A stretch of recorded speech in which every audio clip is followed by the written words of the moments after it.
Доброго голубя! В декабре 2019 года вышло обновление Survival Craft 2.2. Калус выпустил его в тот момент, когда я почти освободился, но все еще работал над одним большим проектом. Обновление тогда вышло совсем не вовремя, поэтому обзор пришлось задержать. С обновлением 2.3 история аналогичная. 11,5 года от Калуса, разработчика Survival Craft, не было никаких новостей на его сайте.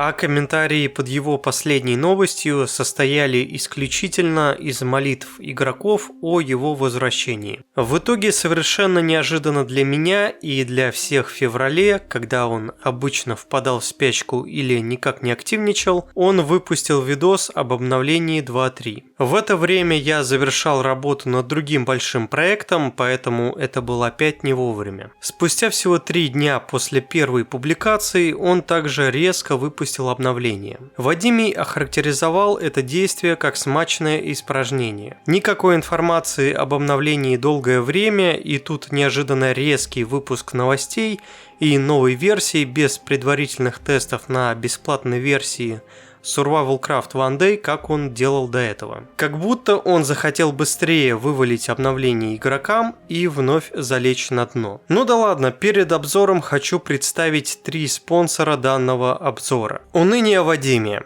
Настолько плохо, что хуже уже не будет. АФК Голубя Виктора, или сколько дней он уже не был в сети. Ну и последний спонсор — полное руководство по игре Survival Craft.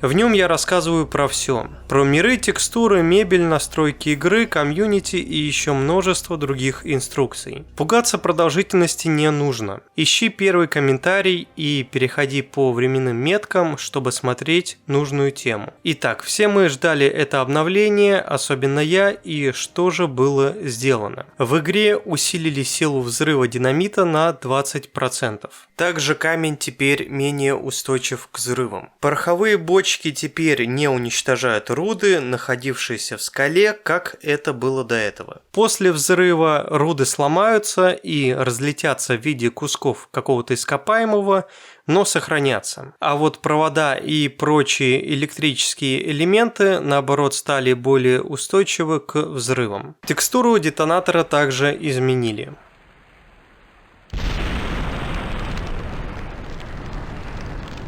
Количество создаваемого пороха из селитры, серы и угля стало больше, как бомб и пуль. Новый формат мира в игре. Я бы объяснил примерно, что там Калус сделал, но я сам не понимаю, да это и не важно. Важно лишь то, что миры будут теперь весить не так много. Меня это сразу смутило, и не зря, но про это позже. В игру из-за школьника, которому очень сложно играть в режим испытания, ну или вообще сложно играть в Survival Craft, введен новый режим под названием выживание. Что-то среднее между испытанием и безобидным. В начале игры персонаж получает рыбу, на него не так сильно действует холод, то есть игрок меньше замерзает, не такой сильный урон от животных, можно ставить блоки под собой, выносливость тратится не так сильно, не все животные нападают. В игре обновлены модели птиц. Они стали более гладкими и облизанными. Все они напоминают нефтяную платформу. А вообще чайка — это американский истребитель, утка — пассажирский Боинг, а ворона вообще что-то обкуренное, судя по глазам. Также в игру наконец-то добавили Джека-воробья и голубя Игнатия. Это 2 новые птицы с соответствующими новыми звуками. Голубь – маленькая птица, которая живет в умеренных зонах. Иногда откладывает маленькие съедобные яйца. Сама птица несъедобная. Выпадает одно перо и с каким-то шансом гнилая птица. Воробей – крошечная птица, которая живет рядом с голубем, то есть также в умеренных зонах. Иногда откладывает очень маленькие и съедобные яйца. Сама птица является несъедобной. Выпадают те же предметы, что и с голубя. Птицы хоть и новые, однако модели не особо отличаются от той же утки. Не зная, что это голубь, можно подумать, что это просто утка серого цвета. В реальности голубь сам по себе овальной формы с небольшой утончающейся головкой и с длинным клювом. Раскраска может быть разной, но подразумевается сизый голубь, а он не просто серый, у него там чуть ли не радуга на шее. Воробей – это тоже просто маленький овал. Грудка серая, крылья коричневые, морда вообще черная. Ну или утка, в данном случае утка Руслан. Здоровая птица с длинной головкой и большим широким клювом. Бывают белого, коричневого или других цветов. Или вот попугаи. Аналогично воробью, но тело более длинное. И если рассматривать голубя и воробья в игре, то это просто маленькая утка с точно таким же поведением. И это, честно сказать, разочаровало, поскольку никакой разницы между птицами нет, кроме цвета, моделей и яиц. Есть этих птиц нельзя, однако можно их кормить, еще можно употреблять их яйца, но они будут очень маленькими и малопитательными. По сути, это нововведение никак не повлияет на выживание. Модель льва также немного изменили. Количество производимых яиц всеми птицами теперь будет на 20% меньше. Модели травы, цветов, деревьев и прочих плоских предметов в руке теперь стали объемными. Это не зависит от текстур, они всегда будут трехмерными, однако цвет соответственно поменяется. Горы. Забираться на горы теперь будет сложнее.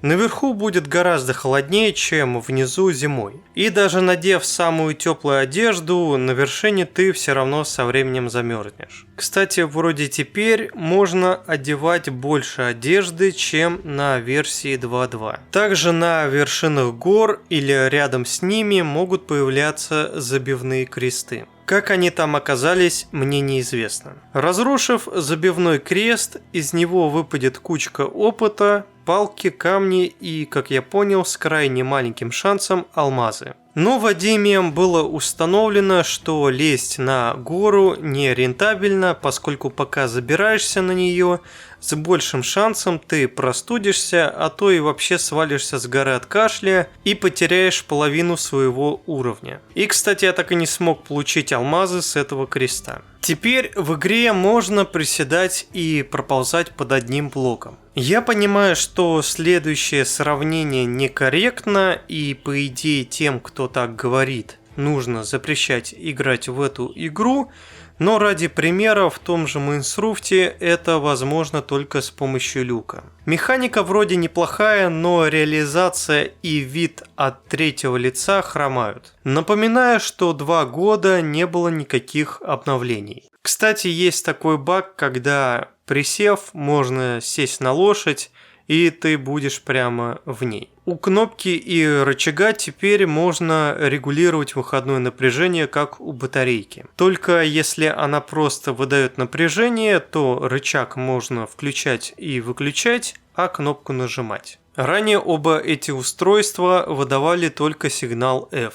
Датчик движения помимо игрока и животных будет реагировать, если рядом упадет какой-нибудь предмет, пролетит пуля или сдвинется блок. Теперь с изменением высоты, к примеру, блок земли будет меняться в руках. Чем выше, тем он более синий, поскольку чем выше, тем более холоднее. Размер биомов немного увеличен. Цвет текстур сделали на 5% ярче, но я не заметил, что игра стала чуть светлее. Калус за каким-то голубем убрал возможность ставить игру на паузу жестом или кнопкой назад. Раньше на Huawei можно было пальцем вернуться назад и поставить на паузу, сейчас же нужно нажимать на кнопку. Вот нахрена это было сделано, мне непонятно. Ну и по сути это все. Остались только исправление света, производительность и прочие не особо влияющие на геймплей игрока изменения. Единственное, я заметил, что свет действительно стал обновляться быстрее, но и во время этого сильно просаживаются кадры. Если я упустил что-то важное или сказал неправильно,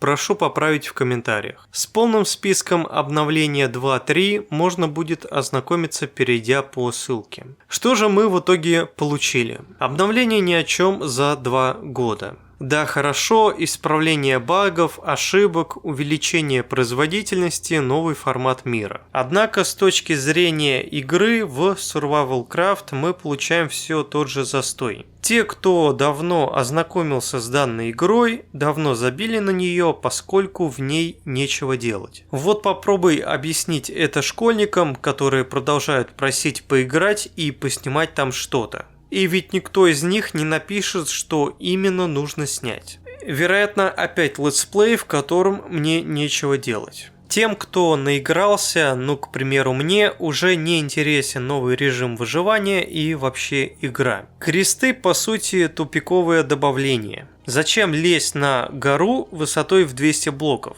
Чтобы получить немного опыта или вообще сдохнуть, потеряв половину уровня. Это неоправданный риск.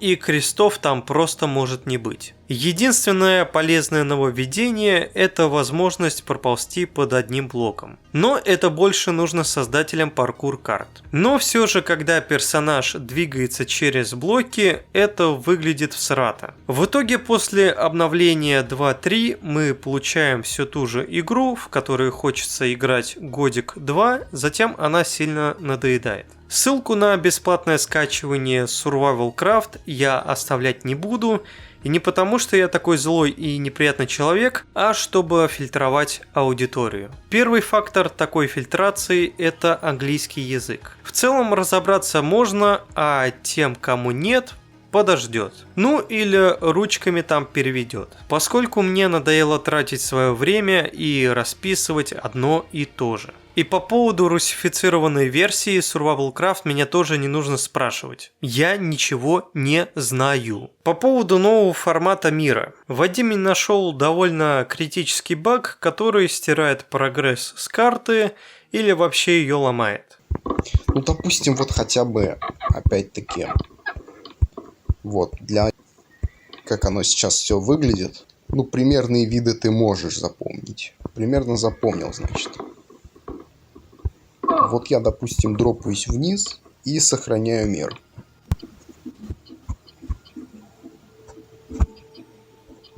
И теперь, если я его загружу, произойдет трапа.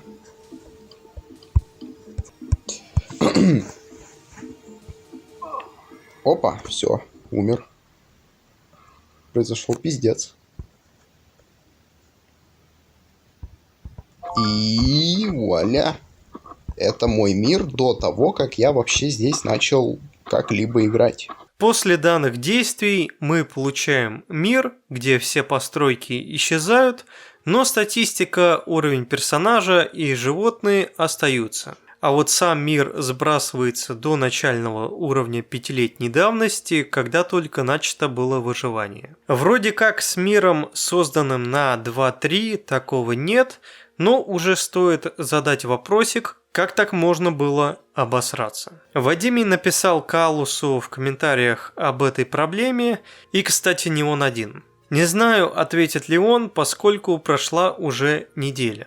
А я пока крайне не советую тем, кто сейчас играет на предыдущей версии, переходить на 2.3, хотя с моим обзором уже поздно. Поэтому, смотря на данное обновление, я считаю, что пока в Survival Craft не добавят полноценную поддержку API для создания модов, и пока в игре не появится полноценный сетевой мультиплеер, то есть пока игра не пойдет по пути Майнкрафта, потенциал будет теряться, как и удержание игроков, поскольку, повторюсь, поиграв немного, она в скором времени надоедает. Survival Craft появился в 2011 году, когда Майнкрафт только вышел из беты. И в 2012 Калус спрашивал аудиторию, что они хотят увидеть в игре. И они хотели мультиплеер. Однако Калус написал, что пока не будет вводить эту сложную механику, поскольку имеются более легкие задачи, которые могут принести большей отдачи. Однако большей отдачи не происходит, обновление выходит редко и небольшими порциями.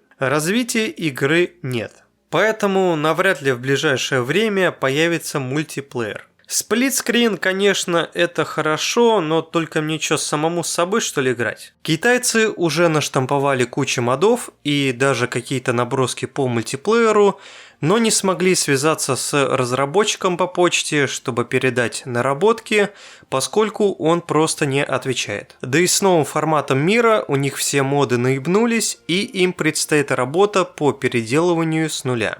Ну, подождем, глядишь, к 2030-му может и появится мультиплеер. А пока ждем примерно годик или два до следующего обновления. На этом, пожалуй, все. И еще, кстати, специальное обращение к Русланчику и тем, кто требует от меня Survival Craft. Его не будет. Приятного всем дня!